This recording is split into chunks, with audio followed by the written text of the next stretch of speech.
Today on the ProLife Podcast, Stacey Abrams thinks fetal heartbeats are a conspiracy theory. The FBI raided a pro-life activist's house in front of his children, and Texas A&M pro-life clubs gave us the inside scoop. Grab your coffee. Let's get started.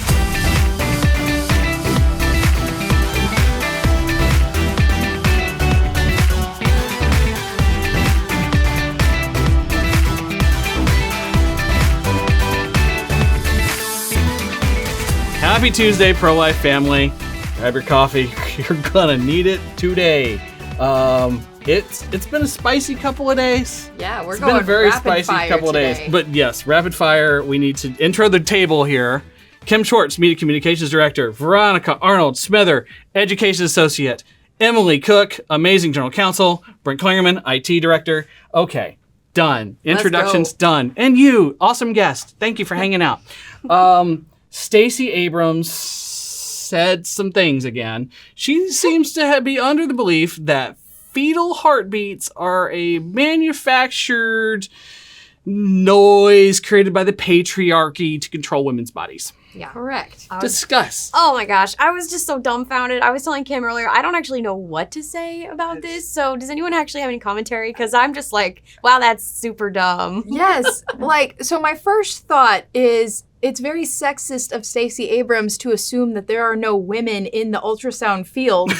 Because This is true. if the idea is that the heartbeat, let me read Stacey Abrams' actual quote here so we don't misrepresent her position. You can fully know what Stacey Abrams believes. There is no such thing as a heartbeat at 6 weeks. It is a manufactured sound designed to convince people that men have the right to take control of a woman's body. So that is plain what she said. There's video. You can find it on our YouTube. And so I think her thought is like there's a little person like behind the machine with a drum going or something like that. But okay, so looking at that, actually what I guess the most charitable way that you can perceive that is she thinks that the Doppler machine used in ultrasounds to pick up the heartbeat isn't picking up a beat, that it's picking up the electrical activity. And we've talked about that before. The Doppler does not pick up like electrical flickers. It picks up sound, like ultrasound. The name would suggest, you know? just a thought. So that's the most charitable way that you can phrase that. But even then, I think that it's sexist of Stacey Abrams to just assume that there's no women working in ultrasound technology to like pull back the curtain on this ultrasound conspiracy that the fetal heartbeat is a hoax. Pay no attention to the man behind the curtain. Right. But then we have to look at like the actual science of the fetal heartbeat. And if you look at like any resource, so Fox News put on a really good list of just academic sources that affirm that there is a heartbeat at 6 weeks, including the Mayo Clinic that says that there is a heartbeat around week 5, week 6, the NIH, which is where Dr. Fauci, is from there. And if science himself says. Right. The science himself, Dr. Fauci is the science is what he says. And it says at week 6, the baby's heart continues to grow and now beats at a regular rhythm. And March of Dimes, week 5, your baby's heart and lungs are developing and your baby's heart starts to beat.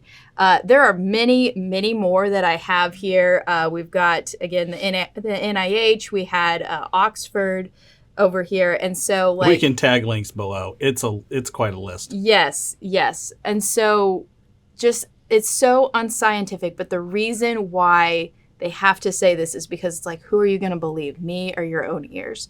It's true. It's the war on reality because everyone knows this. We talked about this in about the first or second episode that whenever you have a baby and they say, here's your baby's heartbeat, changes the game, you know? Yeah, it's just crazy that she said this. I don't know why she would think this is a manufactured sound. And for a minute, I didn't really know anything about Stacey Abrams, so I went and looked her up and her education, and she's got a lot of degrees, and she actually has a law degree from Yale. And I know they're not teaching Doppler effect and ultrasound in Indeed, law they are school, not. but I was like, I wonder what Yale thinks about the fact that Stacey Abrams sounds like she just makes stuff up. Yeah. This is embarrassing. If I were her alma she's mater. the president of Earth, okay? Yes. In Star Trek, recent Star Trek episodes, they made her president of Earth. So I'll get off this planet now. Yeah, look, redefining what a heartbeat is and what all, I mean, that they have to, the other side has to do that because they have to mask what abortion really is, and that is the killing of a child. Yeah.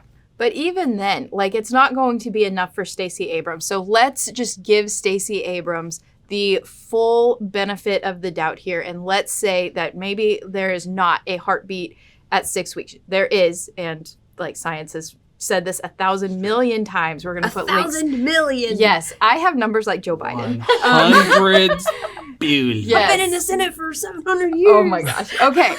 Okay. So let's give Stacey Abrams the benefit of the doubt here and say, okay, what if there is a question that it's not a heartbeat at 6 weeks? And it is. But let's say there's not. When does she think that the heart is fully formed? Because the Democratic Party doesn't accept any limitations on abortion up to the moment of birth. Like fully, like woman's right, no matter what, to the moment of birth, and even wouldn't support born alive bills that would say like if a child is born alive after an abortion, like they would say, you know, it's still the woman's right to decide if she wants that baby or not after the baby's born. Well, you ladies weren't present. I told Kim earlier in our office. I think their belief is this clump of cells is kind of this amorphous Play-Doh-like existence, and then the magical birth canal just creates human out of this clump of stuff. Product of kind of like clay block. Have I told you? Human. Have we told y'all one time that literally a man in a committee hearing, House State Affairs one year, literally, when he was asked, when does life begin? He literally testified, something magical happens in the birth canal. Wow. Oh my gosh. That must have been the inspiration for the satirical video that this pro-life activist did. She puts on fairy wings and she has like glitter all over her face, and she does this absolutely riotous video about the magical birth canal. Yes. And so I bet that's where she got her inspiration. I have bad news for people who were born via C-section. You're not a person. There ain't nothing magical about you. Yeah. Even the NARAL lobbyist was like, oh no. Yeah. I mean, everyone, Panic. there was just, Go back. everyone was just mortified on all sides. Good. So embarrassing. Good. Some educational standards Be need to be worked on. embarrassed. You have to own that position if that's your position. Anyways, so at what point does Stacey Abrams believe that the heart is formed and that the heart beats? Because it doesn't just like, you're like a still blob until you go through the magical birth canal, like boom, boom, boom. Like finally your heart starts beating and you have a heart. Like the heart does develop 4 chambers in the womb and everything. Like the heart is fully formed in the womb. It's fully functioning later in life. Like it develops and grows more, but it's fully formed in the womb. Yeah. Anyways, but that's the point of like, Democrats don't actually care that there's a heartbeat, or they don't care that they believe that there's not a heartbeat. They just care that you have the right to kill a child for any reason, no matter what. It's not going to be enough. It's weird. If they're going to actually justify their laws of abortion available on demand up until the moment of birth, then they have to stick to the line of birth is when something happens, something's different. And I keep trying to think, well, what is it that they're thinking that actually happens during birth if they're not going to be as stupid as saying, you know, magical birth canal? Well, maybe it's really just about when I grant them dignity, when I choose to grant a child dignity, which actually completely opposes any fundamental dignity and rights. So we're all born, or we're all conceived with fundamental dignity and rights, but they want to like decide to whom to grant it. And lately, actually, conservatives are not granted dignity and rights either. And they like to talk about slavery a lot and reparations and granting dignity to all these people who suffered years ago.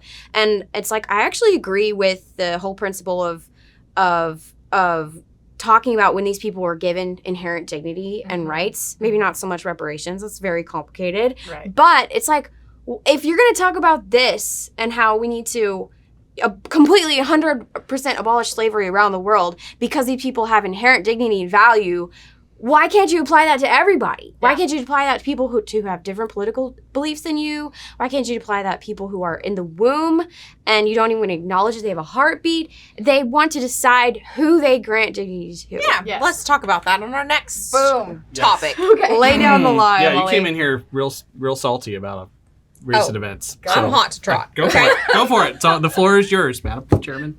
We have Republicans in Texas who are now trying to backtrack and say that we shouldn't protect unborn children who were conceived in rape.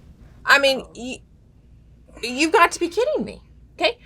And what we're seeing. Okay. So we've been hearing murmurings through the Capitol of that there are some Republican legislators who are they want to add rape exceptions to our pro-life laws. Like current law right now. Correct. Yikes. Laws that they all voted for last session. Okay, and that they all knew That did not contain these exceptions. And we're going to get into that for a second. So we've been hearing murmurings around the Capitol, kind of around the Texas political scene. And then this weekend, two instances happened. We had a Republican senator from Senate District 3, Robert Nichols. East Texas That's area. out by you, It's isn't it? my senator, yes. Yeah. Say at the Texas Tribune Festival on a panel that if given the opportunity, that he would support adding a rape exception to these laws. Now, given the opportunity is kind of political Texas Capitol speak for if a bill comes to the floor with those, he would vote for it.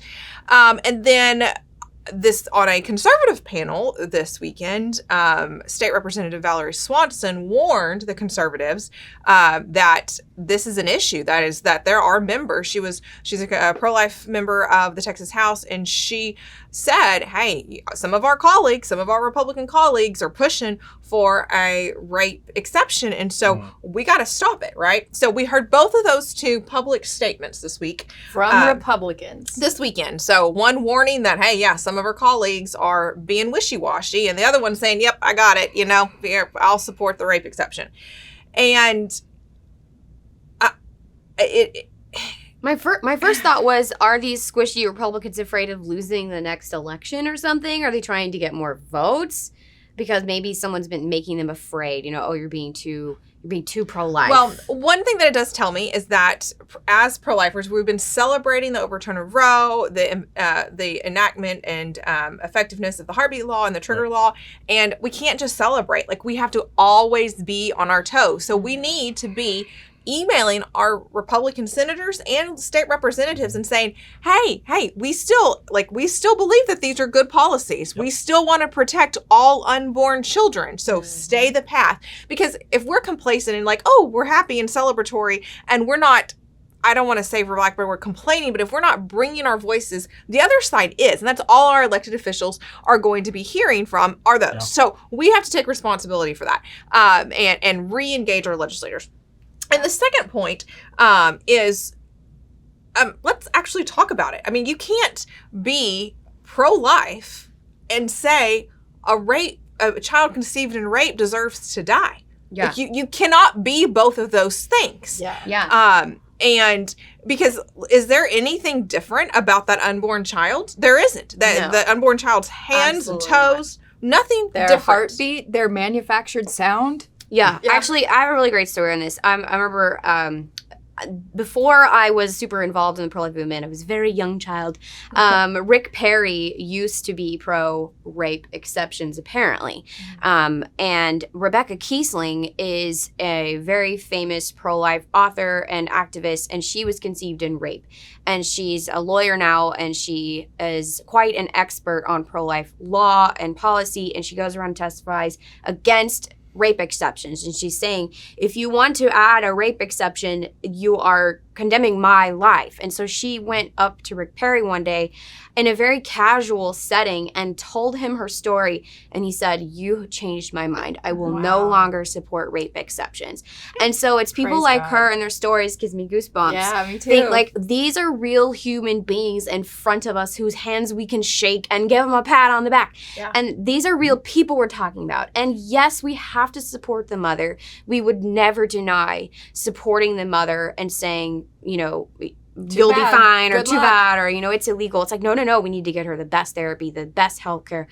Talk to her about adoption if she doesn't feel like she can raise her child. But so many mothers who do become pregnant after rape, actually, they don't want abortion. If you go and read the stats, I think it's something like 85% of pregnancies due to rape end in choosing life because the mothers recognize the trauma on top of trauma and they know that two wrongs don't make a right. And they don't want to be used as a scapegoat for these legal policies. Yeah. They're like, don't talk about me in order to justify your abortion. I chose life for my child. So on just last week, we had lunch with the most beautiful soul, this young woman who was conceived in rape. And we had lunch with her. And I'm just like, this is just kind of taking full circle. Like you're talking about her. Yeah. And you know, we can put aside even just put aside the fact that unborn child is no different than another unborn child, right? So people automatically say they think that it's a compassionate to say, well, except for in cases of rape or incest. But when you start to challenge and like explain to them the inconsistency between, well, what is different about that baby than this baby, and why do you believe some abortions are okay but not all? Like why not be okay with all elective abortion, right? And they kind of come around. And that's like the educational part that you talked about. But let's talk about the woman.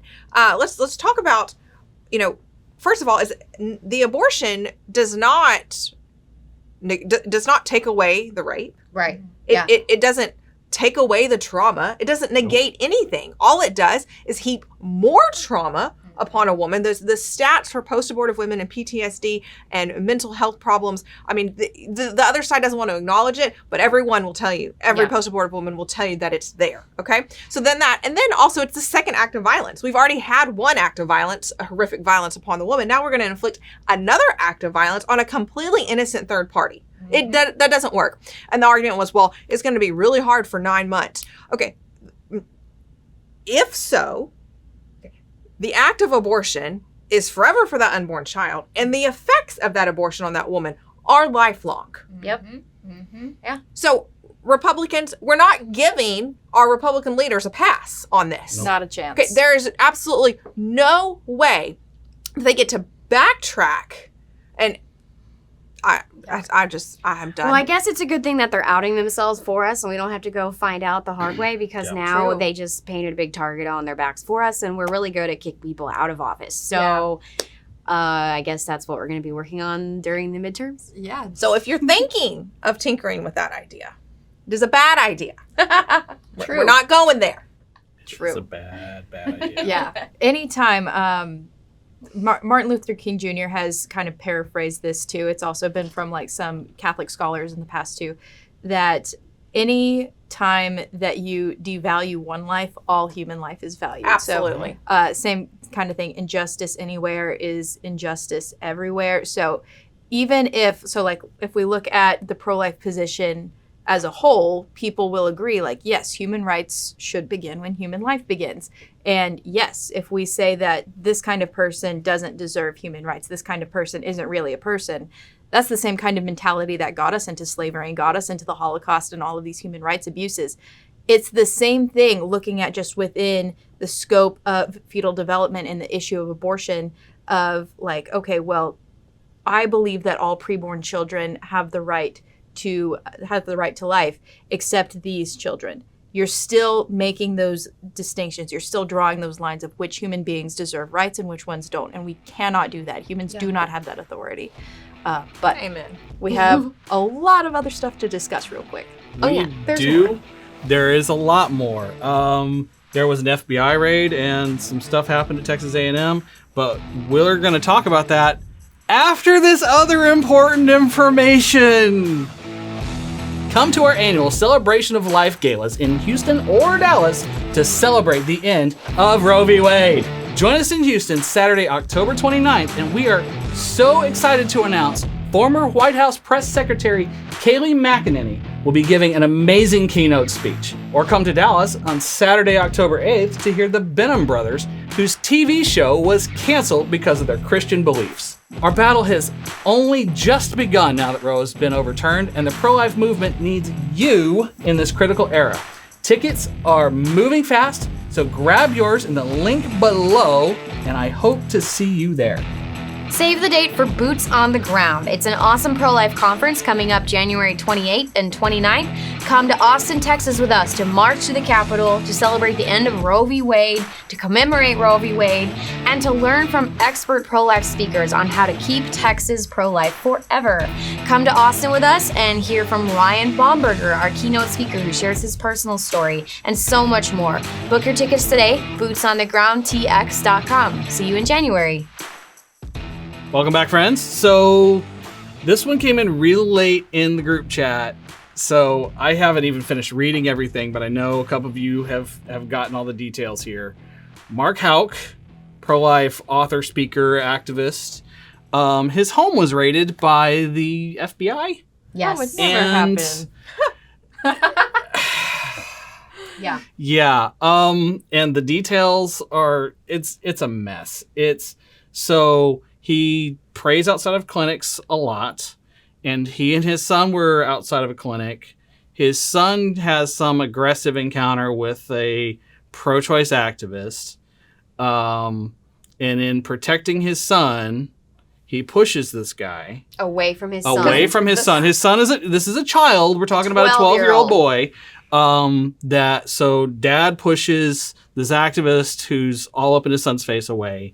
I mean, that seems like a pretty natural reaction. I'm a dad of a similar age child. I would probably push some aggressive party away from my child who is, being threatening and whatever. Anyways, this is a while ago. Yeah, it happened a while ago, and there was a court case, and it was already dismissed early this summer. The man, when he was pushed, he fell over, but he did not have any injuries, and he tried to sue Mark Houck, but it was dismissed. This case was completely dismissed. Well, now the U.S. Department of Justice picked it up, and Friday morning they sent 25 to 30 FBI agents to his house and raided his house, banged on the door. They have 7 kids, and all 7 kids were waking up around 7 a.m., and they were all screaming, and the FBI agents came in pointing guns at everyone in the home and screaming at the kids to go upstairs. And they said they have this big loft staircase. So all the kids were watching in terror as they were like manhandling their father and taking him outside. And the wife was saying, "Where's the warrant? Where's the warrant?" And the FBI agents were screaming at them, "We're taking him whether there's a warrant or not." And she said, "That is a kidnapping. You cannot just come into my house at gunpoint and kidnap my husband." And so they did bring her the first page of the warrant. And so they arrested the husband and took him out on the charge that he had assaulted this pro-choice protester, even though the case was clearly already dismissed. But what's so crazy, she said the FBI agents, they looked at the warrant then all of a sudden, and then their faces fell and they got super embarrassed and realized they were being bad words. Very self-controlled. And the kids were screaming and crying, and the FBI agents were like, "What have we done?" And so they kind of like calmed down and brought the chaos down, and they told the wife, we're taking him to the federal building. And so they realized they were being duped into being some sort of political kidnapping machine. Exactly. Mm-hmm. Like no telling what they were told. The left's private army now, who was it a minute ago, was like, "You get a raid, and you get a raid, and you get a raid." It's just like, what is the FBI doing? It's insane right now. Well, let's remind everyone, too, how many attacks on pregnancy centers have there been within the last few months? How many have been actually brought to justice by the FBI? Zero. There's been arson. There's been bombings. There's been all kinds of malicious and violent threats. Very recently, within the last couple months,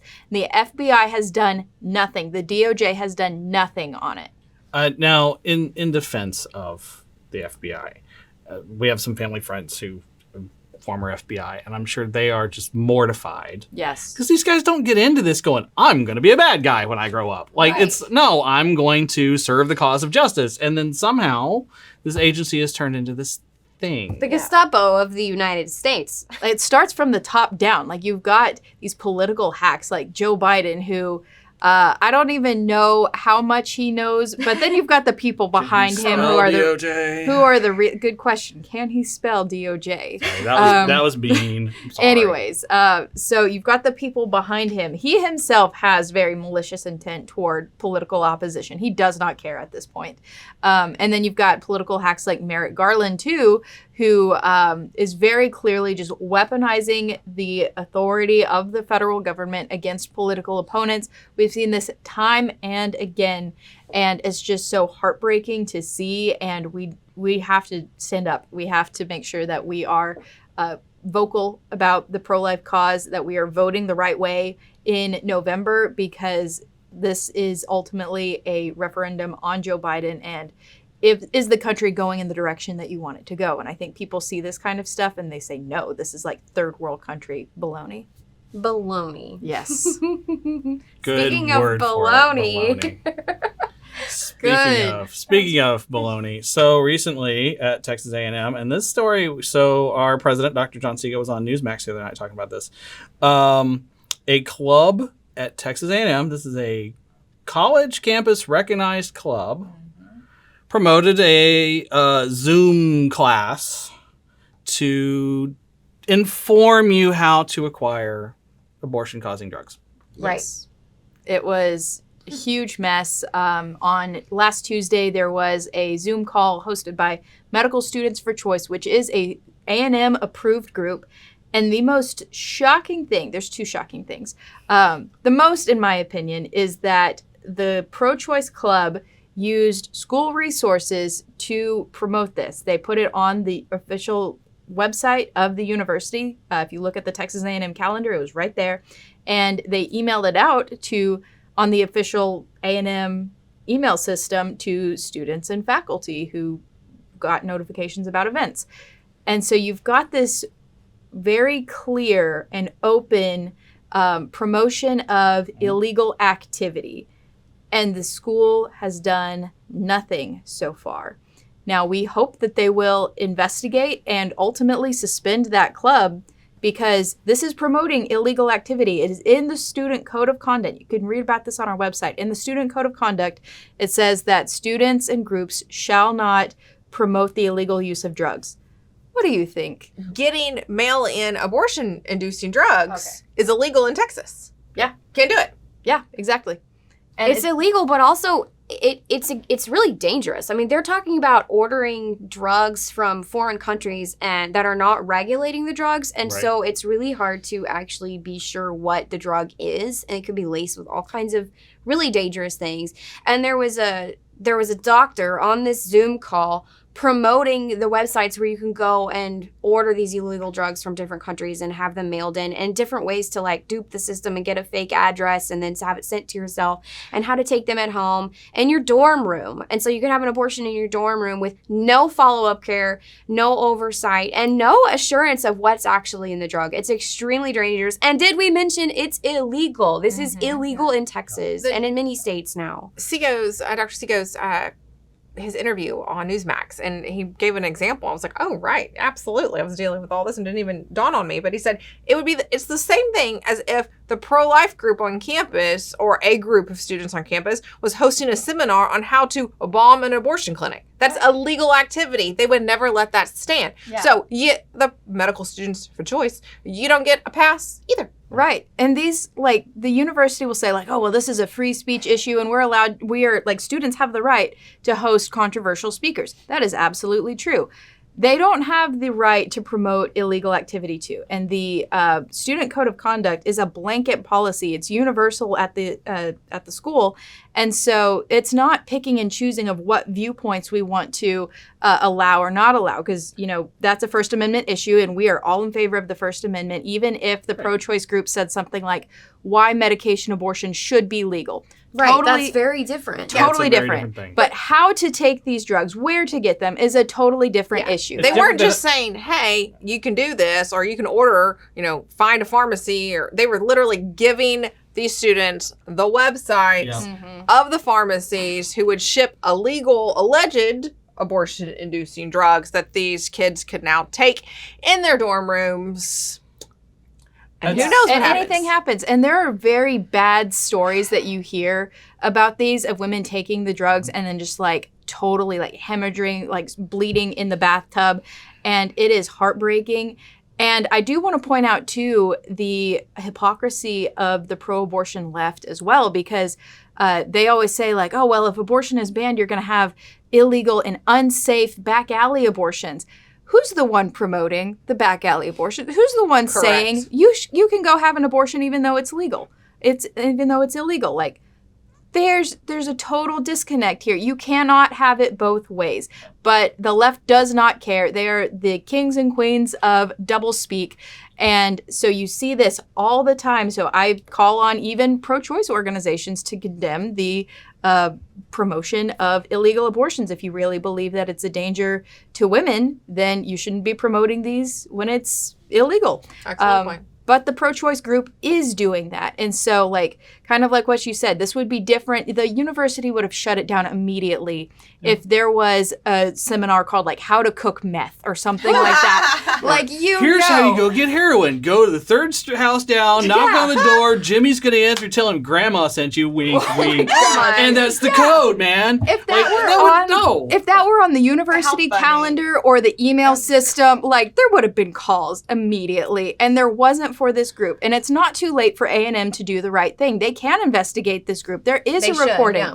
And so they need to investigate this and suspend that group because it's a very clear violation of the university's own policies about the student code of conduct and the promotion of illegal activity and the use of drugs. So all of this craziness and investigation needs to be one.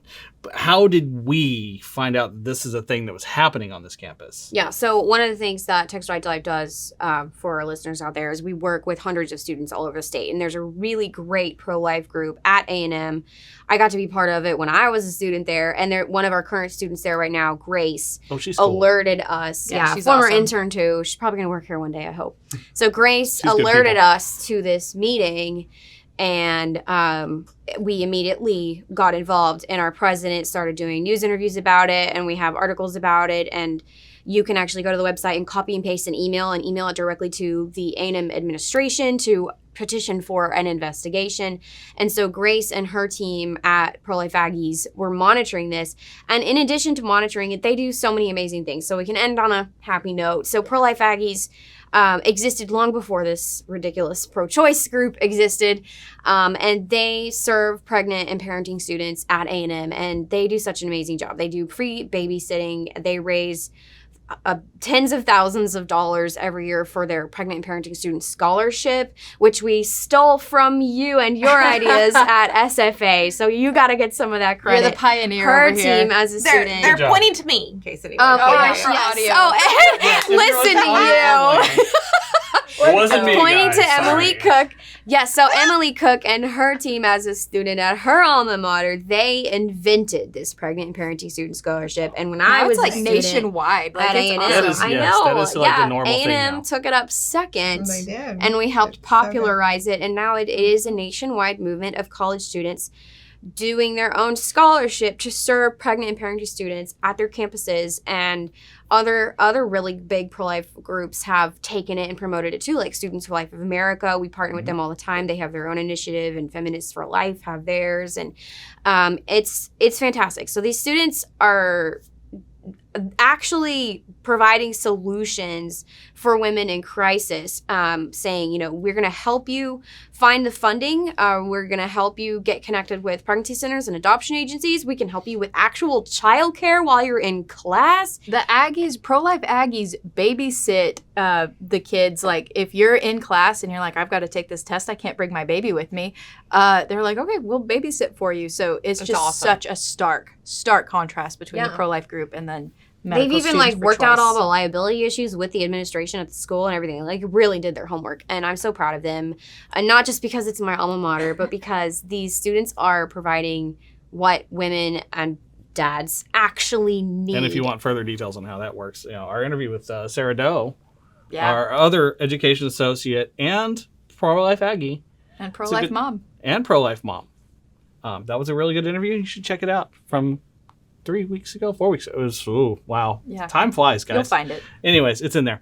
My goodness. There's other things that we could not get to today because we're out of time. Check our website. That's where you will find more information on those other things. Links below, guys. We love you guys. Thank you so much. Share with your friends and family. Get the word out. You guys have some phone calls to make to representatives and some letters and emails to write to college administrations. So And to state reps and state senators. Yep. Put everybody on blast. All of them. Yeah. Everybody. So you have your homework to do. So check our website for those details. Links below. And we will see you guys next week.